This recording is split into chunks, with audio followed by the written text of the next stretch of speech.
So nailing down what's changing with consumers and marketing is a little like nailing Jello to the wall. It's nearly impossible, but go grab your hammer, go grab your nails. Today we're going to try and nail Jello to the wall.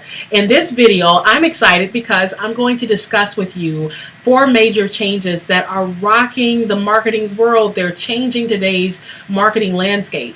Over the next few videos, we're going to discuss why these 4 changes are so great for small business owners like yourself, and they're bad news for big business owners, big mammoth-sized companies.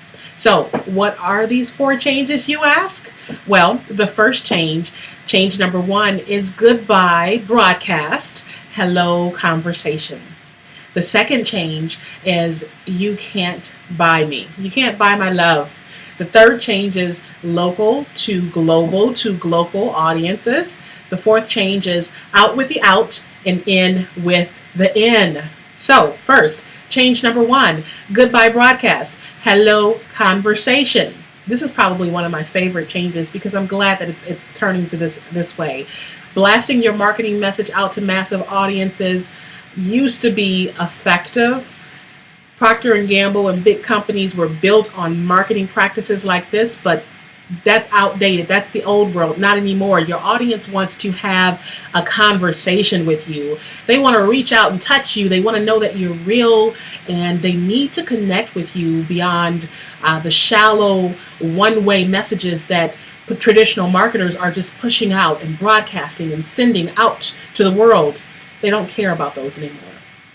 Change number 2 is you can't buy me. You can't buy my love. Now, big business is really scary for a lot of reasons. One of the most prominent reasons is their ability to outmarket the little guys. They've got more money there. Not to mention they undercut the prices, but that's a whole nother story. But it's all about money when it comes to marketing. And in the past, if big businesses wanted to gain customers, they simply increased their marketing spend. That's all they had to do is just throw money at it. But unfortunately for them, consumers are no longer impressed with, nor are they responsive to how much big businesses are spending on their marketing. Instead, consumers value businesses and brands that reach out to them and try and connect with them on a personal, a human level. So that's one change. Change number 3 is local to global audiences. So at the origins of advertising, promoting your product and your service largely involved word of mouth. It was all about Sally talking to Sue and spreading the message amongst a circle of friends and a very close-knit local audience. Over hundreds of years in advances in technology and transportation, now sales messages are able to be broadcast across a larger global audience. And now with the internet, though, people are kind of coming back full circle. They're back to relying on word of mouth information from within their circle of friends. You know, the circle of friends is different now. Oftentimes, their online circle of friends is spread out globally, but they're clustered around their own local groups and their own local interests, which results in a new type of global audience. Change number 4 is out with the out and in with the in. And this is one of the biggest changes that has happened over the past decade. We're basing an entire series in Bootcamp on it. When it comes to marketing and consumers, this changes about the shift from traditional outbound marketing to inbound marketing. So consumers now are empowered.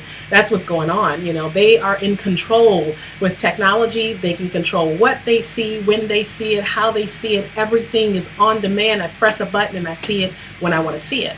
And if they don't want to see your advertising message, then they can, and they do, simply block you out. You know, they tell you to talk to the hand because the face is not listening. They don't care to hear your advertising message. And as they do, television, radio, newspapers, cold calls, direct mail, and even email marketing, they are, unfortunately for traditional marketers, they're becoming exercises in futility. So if you are a small local business, The 4 changes that we discussed today present some really great opportunities for your company to shine.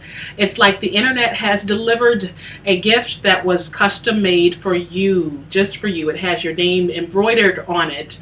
If you're ready to open that gift and learn more about inbound marketing and find out why it's so effective, then go ahead and skip forward to the final video in this section. The final video that I'm referring to is called The Not So Obvious Solution. Now, there are people that may not be where you are. If you are, like many company leaders, someone that has a little bit of skepticism about all of these changes and what they mean for your small business, then you are not alone. I talk to people like you every single day. Even while introduced to information about inbound marketing and traditional marketing, you might be kind of on the wall. While I'm cautiously optimistic that you'll just jump right in and get excited right along with me, I do realize that you don't share my enthusiasm yet. I hope that you will by the time the course is over. Every word from my mouth seems to be saying the sky is falling and the world around me is changing. And yet you might be thinking, how can a falling sky be good for my small business? How can something that fundamentally changes the way that I run my sales and my marketing, how can all of that actually help me? I'm not getting the connection here. Well, if this is where you are, then I've developed a special set of videos, the next 4 videos. They are for you. I want you to go through those videos, and they're going to dive deeper into each one of these 4 changes that I just discussed, and they're going to look at things from your perspective, from a small business's perspective. These changes in the marketing landscape really are going to make you much more powerful than even your biggest competitors by simply taking advantage of who you already are and who those big businesses are not. So I want to give you some insight in these 4 videos about how you, David, can exploit these changes and run circles around all of your Goliaths.